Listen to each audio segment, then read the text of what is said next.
Assalamualaikum warahmatullahi wabarakatuh.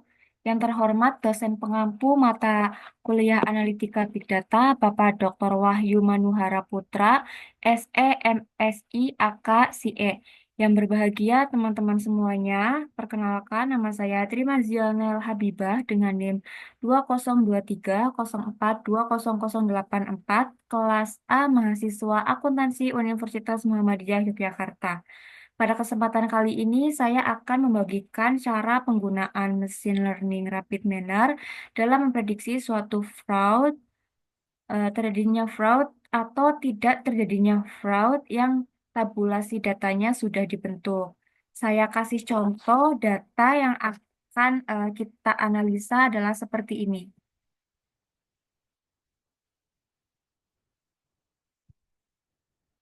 Nah, ini adalah data yang akan kita analisa. Ada transparansi, akuntabilitas, responsibility, independensi, kewajaran yang menyebabkan terjadi atau tidak terjadinya fraud. Nanti kita akan prediksi menggunakan decision tree atau pohon keputusan. Langsung saja kita buka aplikasinya.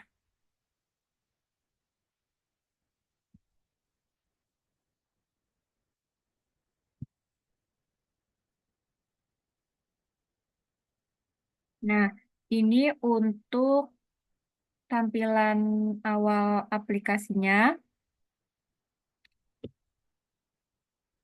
Sebelumnya saya akan ngasih tahu model yang akan kita gunakan atau model awal yang akan kita gunakan yaitu seperti ini. Nah, ini untuk data yang akan saya buat untuk menganalisis hasil fraud atau tidaknya. Langsung saja kita masuk ke aplikasi Rapid Manner.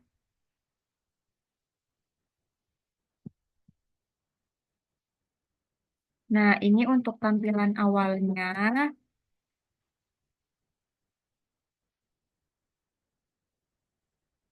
Nah, untuk memasukkan operator-operator yang sudah saya sebutkan tadi, ada read Excel. Kita search di bagian operator, kita search di sini, read Excel. Nah, sudah ketemu ini, terus kita drag ke dalam sini. Nah, kalau misalnya nggak rapi, nanti kita bisa rapihkan. Kemudian yang kedua kita search set role. Nah, ini kita drag ke sini. Terus selanjutnya kita search lagi decision decision tree yang ini kita drag ke sini. Terus kita search lagi performance.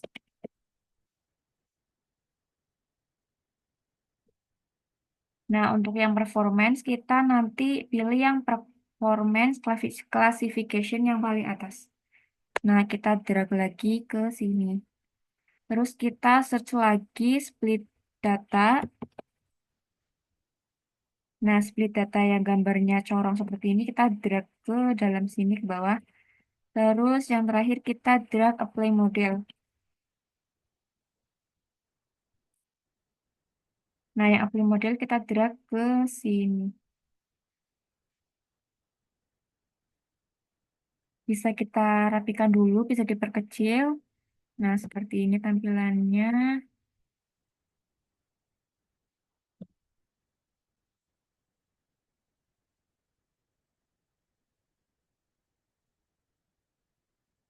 Kemudian langsung saja kita hubungkan dari read Excel ke split data seperti ini. Terus set row ke split data seperti ini. Kita bisa geser dulu ke sini biar rapi. Terus set row ke decision tree. Kemudian decision tree kita ini dirapikan dulu di sini. Nah, ini dihubungkan ke node bagian apply model. Terus yang split data yang bagian bawah sini kita hubungkan juga ke apply model. Kemudian yang performance kita hubungkan di sini seperti ini. Terus yang kedua bagian bawah di sini kita hubungkan sebentar. Sebelumnya yang performance ini kita drag garis ke sini.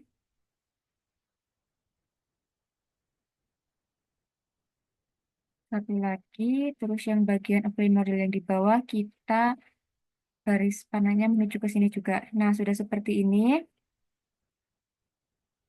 Setelah itu kita klik dua kali di bagian read Excel. Kita pilih data yang akan kita uji. Data Excel yang tadi saya sudah sampaikan di awal. Kita cari terlebih dahulu.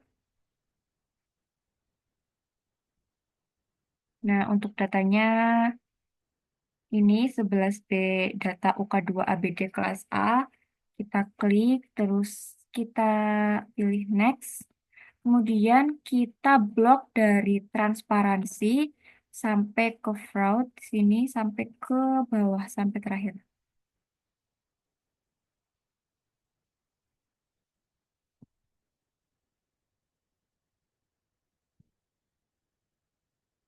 Pastikan tidak ada yang tertinggal. Ini ada yang tertinggal sampai 346. Kita ulang dari awal.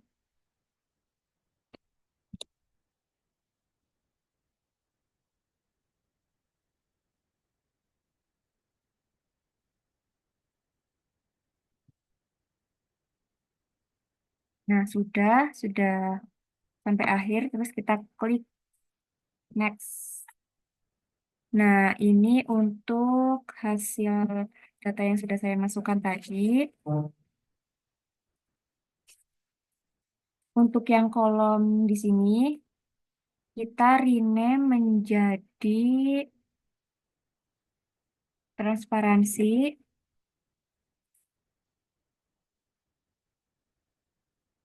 Terus oke. Terus yang kedua, kita pilih akuntabilitas. Terus oke. Terus yang ketiga, kita pilih responsibility. Terus oke. Terus selanjutnya kita pilih independensi.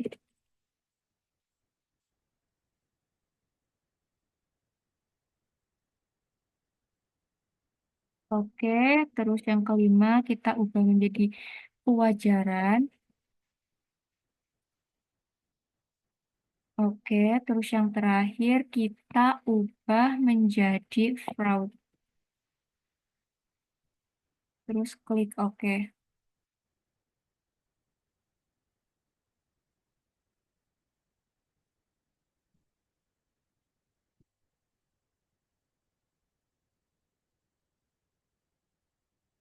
Saya jelaskan untuk transparansi sampai kewajaran itu adalah atributnya dan untuk yang fraud ini adalah labelnya.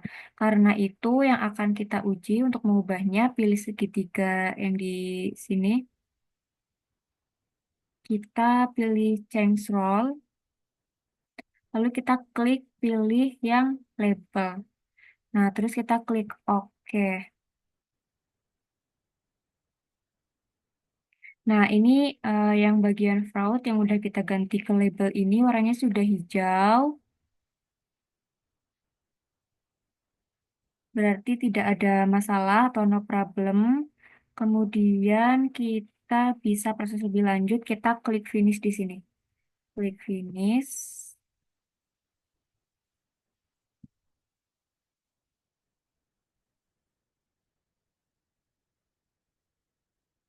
Nah, jadi di bagian model di sini, kan kita sudah menghubungkan data dari read Excel ke split data, ke set role, ke decision tree, apply model, dan lain-lain.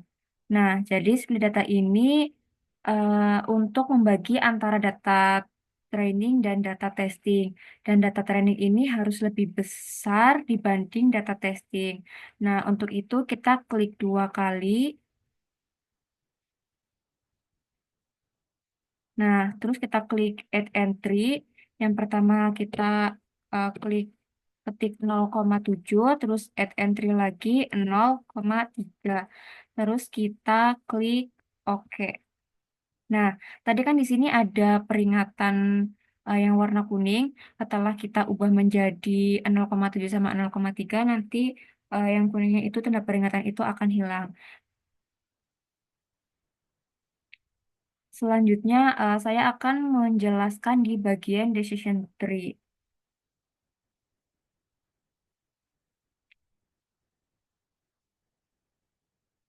Nah, di bagian decision tree ini, di sini ada kriteria maksimal depth. Nah, yang pertama kita akan ubah di beberapa kriteria. Yang pertama ada gain ratio, information gain, serta yang terakhir ada gain index. Ini akan memberikan informasi atau prediksi data yang setelah kita analisis. Nah, yang pertama ini, jadi decision tree ini tuh beda-beda. Maksimal depth ini yaitu jumlah ranting, jumlah akar. Jadi semakin tinggi angkanya, semakin detail pohon keputusannya. Lalu ada flat pruning untuk memangkasan suatu model. Jadi langsung saja kita ganti. Yang pertama ini kita pilih gain ratio, terus maksimal depth-nya kita ubah jadi 5. Terus alasan kita diubah jadi 5 itu supaya pohon keputusannya ini tidak terlalu rumit, jadi lebih sederhana. Kemudian yang pertama kita akan uji menggunakan checklist apply running dan checklist apply pre-running. Kemudian nanti kita langsung saja klik di bagian yang warna biru yang di sini. Kita klik. Nah, ini merupakan eh, hasil pohon keputusan yang telah kita analisis tadi, kita buat tadi. Dan ini untuk performance factor. Nah, di sini hasilnya 57,84% dengan analisisnya yaitu berdasarkan hasil pembentukan decision tree, atribut kewajaran menjadi faktor utama dalam pengambilan keputusan, di mana jika nilai kewajaran kurang dari 9.500 maka keputusan adalah iya, sedangkan jika nilai kewajaran lebih dari 9.500 keputusan selanjutnya ditentukan oleh atribut independensi dengan batas nilai kurang dari 12.500 dan lebih dari 12.500. Pada nilai independensi kurang dari 12.500 ini, keputusan dipengaruhi oleh atribut responsibility dan transparansi dengan batas nilai masing-masing yaitu 7.500 dan 15.500. Hasil evaluasi model menunjukkan nilai akurasi sebesar 57,84% yang berarti dari seluruh data yang diuji sekitar 57,84% ini data berhasil diklasifikasikan dengan benar, sementara sisanya masih mengalami kesalahan klasifikasi. Jadi hal ini menunjukkan bahwa model memiliki kemampuan klasifikasi yang cukup, meskipun masih perlu perbaikan untuk meningkatkan ketepatan prediksi. Nah, kita klik lagi di bagian sebentar. Nah, kita klik lagi di bagian desain ini. Karena tadi kita checklist apply planning sama apply pre-planning. Selanjutnya kita akan mencoba versi no apply planning dan no apply pre-planning. Ininya tetap maksimal depth-nya tetap pakai 5. Kemudian selanjutnya kita klik lagi di warna biru ini. Nah, ini hasil eh, ininya. Pembentukan decision tree. Kemudian ini untuk performance factornya yaitu sebesar 59,80%. Nah, berdasarkan hasil pembentukan decision tree ini, atribut akuntabilitas menjadi faktor utama dalam pengambilan keputusan, di mana jika nilai akuntabilitas kurang dari 6.500 maka keputusan adalah tidak. Sedangkan jika nilai akuntabilitas lebih dari 6.500, maka keputusan selanjutnya ditentukan oleh atribut responsibility. Pada nilai responsibility kurang dari enam, keputusan adalah tidak. Sedangkan jika nilai responsibility lebih dari 6, keputusan dipengaruhi oleh atribut kewajaran dengan batas nilai 9.500. Selanjutnya, jika nilai kewajaran kurang dari 9.500, maka keputusan adalah ya, dan jika nilai kewajaran lebih dari 9.500, keputusan ditentukan oleh atribut independensi dengan batas nilai 12.500, di mana seluruh kondisi pada cabang ini menghasilkan keputusan ya, dan hasil evaluasi menunjukkan nilai akurasi sebesar 59,80%, yang berarti model mampu mengklasifikasikan data dengan tingkat ketepatan sebesar 59,80%, meskipun masih terdapat kesalahan klasifikasi di beberapa data.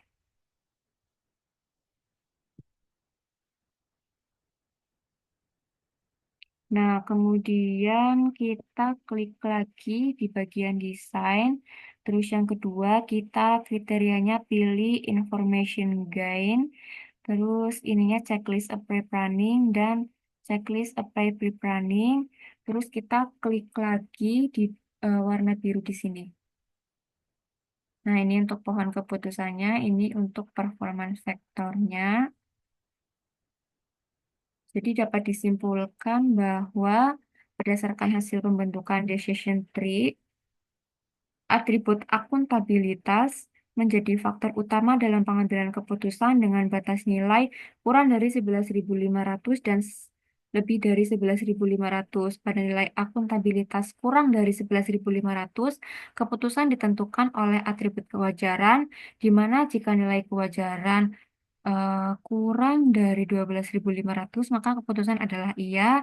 Sedangkan jika nilai kewajaran lebih dari 12.500, keputusan selanjutnya dipengaruhi oleh atribut kewajaran dan independensi dengan batas nilai 9.500 dan 19.500, yang menghasilkan keputusan iya atau tidak. Sementara itu, pada nilai akuntabilitas lebih dari 11.500, keputusan ditentukan oleh atribut independensi dengan batas nilai 16.500 dan 15.500, serta dipengaruhi kembali oleh atribut kewajaran dan akuntabilitas dengan batas nilai 12.500. Untuk hasil evaluasi model performance vektornya ini yaitu sebesar 61,76%, yang berarti model mampu mengklasifikasikan data dengan tingkat ketepatan sebesar 61,76%, sehingga dapat disimpulkan bahwa model memiliki kemampuan klasifikasi yang cukup baik meskipun masih terdapat beberapa kesalahan pada beberapa data. Nah, kemudian kita klik lagi yang bagian desain, terus kita eh, jangan checklist yang apply planning dan apply pre-planning, terus kita klik lagi yang segitiga biru di sini. Nah, ini untuk pohon keputusannya, terus ini untuk performance vektornya. Nah, berdasarkan hasil pembentukan decision tree ini, eh, atribut akuntabilitas masih menjadi faktor utama dalam pengambilan keputusan dengan batas nilai yang bervariasi seperti 14.500, 12.500, dan 8.500. Pada salah satu cabangnya, jika nilai akuntabilitas memenuhi ambang tertentu, keputusan langsung menghasilkan tidak. Namun pada cabang lain, keputusan lebih lanjut ditentukan oleh atribut independensi dengan batas nilai seperti 8.500, 16.500, dan 15.500, serta atribut kewajaran dengan batas nilai 12.500 dan 13.500 yang pada akhirnya menghasilkan keputusan iya atau tidak. Untuk hasil evaluasi menunjukkan model nilai akurasi performance vektornya yaitu sebesar 60,78%, yang berarti model mampu mengklasifikasikan data dengan tingkat ketepatan sebesar 60,78%, dan model ini memiliki presisi yang lebih tinggi untuk kelas iya sebesar 70,37% dibandingkan dengan kelas tidak sebesar 50%. Serta recall yang seimbang di kedua kelas sekitar 60 sampai 61.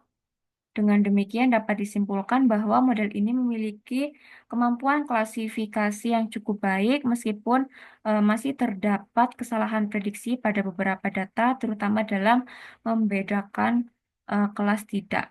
Nah, kemudian yang terakhir kita akan uji, kita klik desain, terus yang terakhir kita akan uji kriteria Gini Index. Nah, yang pertama kita menggunakan checklist apply planning dan apply pre-planning. Kemudian kita langsung saja klik di segitiga warna biru ini lagi. Nah, ini untuk pohon keputusannya, decision tree, dan ini untuk performance vector. Nah, hasilnya yang bagian pohon di sini, atribut akuntabilitas masih menjadi faktor utama dalam pengambilan keputusan dengan batas nilai kurang dari 11.500 dan lebih dari 11.500. Pada nilai akuntabilitas kurang dari 11.500 ini, keputusan langsung ditentukan oleh atribut kewajaran. Jika nilai kewajaran kurang dari 12.500, maka keputusan adalah iya. Namun jika nilai kewajaran lebih dari 12.500, maka keputusan baru bergantung pada atribut independensi di sini. Dengan batas nilai yaitu 19.500. Pada kondisi ini, jika independensi kurang dari 19.500, maka hasilnya adalah iya, sedangkan jika independensinya yaitu 19.500, maka hasilnya adalah tidak. Sementara itu, pada nilai akuntabilitas lebih dari 11.500 di sini, keputusan pertama kali dipengaruhi oleh atribut independensi, kemudian kewajaran, serta menghasilkan lagi atribut-atribut yang lain di sini. Jika lebih dari 12.500, maka akan lanjut ke kewajaran lagi. Dan jika batasnya yaitu lebih dari 13.500, maka keputusannya yaitu iya atau tidak. Di sisi lain, jika independensi di sini kurang dari 16, independensi di sini kurang dari 15.500, keputusannya adalah tidak. Kemudian jika nilainya kurang dari 15.500, maka akan ditentukan oleh akuntabilitas, yaitu dengan batas 12.500 yang menghasilkan iya jika memenuhi syarat dan tidak jika dan atau tidak jika tidak. Hasil evaluasi model menunjukkan nilai akurasi performance vektornya yaitu sebesar 61,76%, yang berarti model mampu mengklasifikasikan data dengan tingkat ketepatan sebesar 61,76% dari matriks evaluasi. Presisi untuk kelas tidak adalah 51,06%, kemudian untuk kelas iya mencapai 70,91%, dan recall untuk kelas tidaknya yaitu sebesar 60%, dan untuk kelas ianya sebesar 62,90%. Dengan demikian dapat disimpulkan bahwa model memiliki kemampuan klasifikasi yang cukup baik meskipun masih terdapat terdapat kesalahan prediksi pada beberapa data. Jadi model ini tampaknya lebih akurat dalam memprediksi jawaban kelas iya dibandingkan kelas tidak, sebagaimana tercermin dari nilai presisi yang lebih tinggi. Nah, kemudian kita lanjut ke bagian desain lagi. Kita akan uji untuk yang no apply running dan no apply pre-running. Nah, udah kita tidak checklist di sini, terus kita langsung lanjut ke segitiga warna biru ini. Kita klik lagi. Nah, ini untuk pohon decision tree-nya. Ini kemudian untuk performance vektornya yaitu 60,78%. Nah, dapat disimpulkan bahwa hasil pembentukan decision tree, atribut akuntabilitas masih menjadi faktor utama dalam pengambilan keputusan dengan batas nilai 11.500 pada nilai akuntabilitas. Lebih dari 11.500 maka akan lanjut ke independensi. Kemudian jika kurang kurang dari 11.500 maka akan masuk ke akuntabilitas. Nah, ini. Nah, jika yang di bagian independensi ini independensi lebih dari 16.500 maka akan masuk lagi ke bagian kewajaran. Jika kurang dari 16.500 maka akan masuk ke independensi dan seterusnya akan menghasilkan jawaban ya atau tidak. Nah, untuk nilai performance vektornya yaitu sebesar 60,78%, yang berarti model mampu mengklasifikasi data dengan tingkat ketepatan sebesar 60,78% dan model ini memiliki presisi kelas IA sebesar 70,37% dan presisi kelas tidak yaitu sebesar 50% dengan recall kelas tidak yaitu sebesar 60% dan recall kelas iya sebesar 61,29%. Dan dengan demikian dapat disimpulkan bahwa model memiliki kemampuan klasifikasi yang cukup baik meskipun masih terdapat beberapa kesalahan prediksi pada kelas tidak dengan presisi yang lebih rendah.